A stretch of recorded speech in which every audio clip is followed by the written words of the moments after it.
Chris, how do you do? Good, how are you?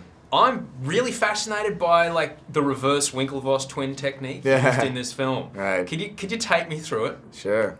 Yeah, I mean the early stuff was just they shrunk me down. I don't know how they did it. It's pretty amazing technology. Initially they talked about doing head replacement, putting my head on a skinnier guy's body, and that kind of rubbed me a little bit of the wrong way. Just I didn't want to share the performance, and they ended up coming up with technology that literally, I mean, they took shape out of my jawline. They shrunk the broadness of my shoulders. It's a tedious process, because as they shrink, if I shrunk you right now and was filming it, there would be background that would appear as your body shrinks. So we had to do multiple passes with varying green screen backdrops. So it was tedious. Well, it'll work, don't worry. Yeah. It worked. It looks good, doesn't it? It looks really good. It's an amazing film, though. I'm nearly 40, so both my parents grew up with this era in their current memory. What do younger people what do people born after, say, 1985 need to know about the time this film was set? Sure. Well, it's World War II. It's a time when I think the entire world was in agreement with who the evil was. Right now I think in the current world the lines are blurred and everyone has a subjective opinion as to who is the evil power and who's to blame and who's in the wrong. But at that time, I think we can all agree Nazis are bad. So it was a time when a lot of people were going to fight, not because they were gung-ho about the army or had dreams of fighting in wars, but it was the right thing to do. And that's who Steve Rogers is. How have the die-hard Marvel true believers responded to you being both the Human Torch and Captain America? I mean, at first they weren't too happy. I mean, you can't help but read some of that stuff online when I jumped on board to this project. A lot of these die-hard comic book fans said, why is the Human Torch Captain America? Understandable.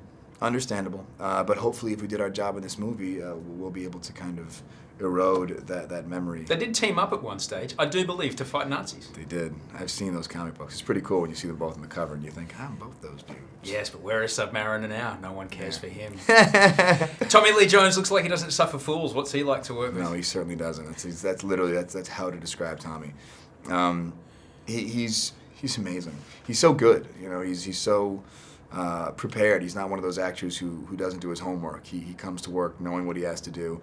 And he directs as well, so I think he has a complete knowledge of everything that's going on. He'll ask questions that a director would ask about the camera.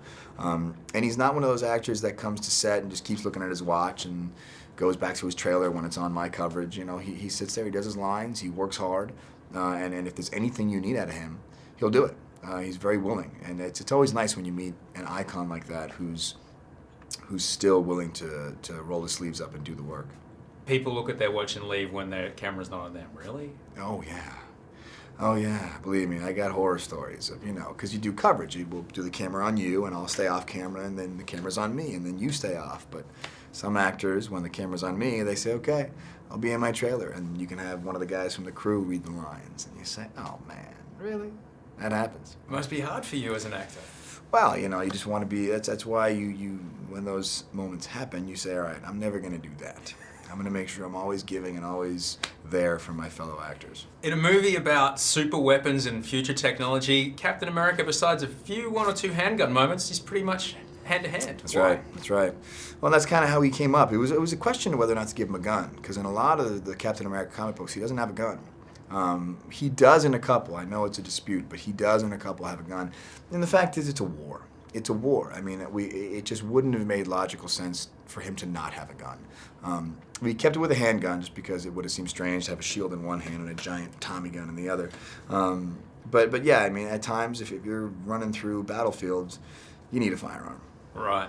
Hugo Weaving in the red gear. Yeah. Intimidating. Incredible. Did you ever think, it's just Mitzi from Priscilla, Queen of the Desert?